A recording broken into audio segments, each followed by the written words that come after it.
Guys আজকে আপনাকে দেখাবো মুড়ি কিভাবে বানায়। দেখুন, ঠিক আছে? দেখুন,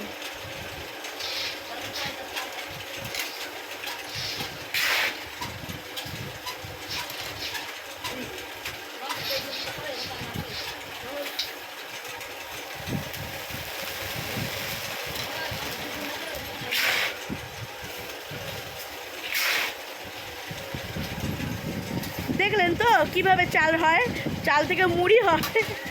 দেখুন, এনারা বিক্রি করেন, নিজেদের বাড়িতেই এনারা ব্যবসা করছেন, ওনারা খুব ভালো আছেন।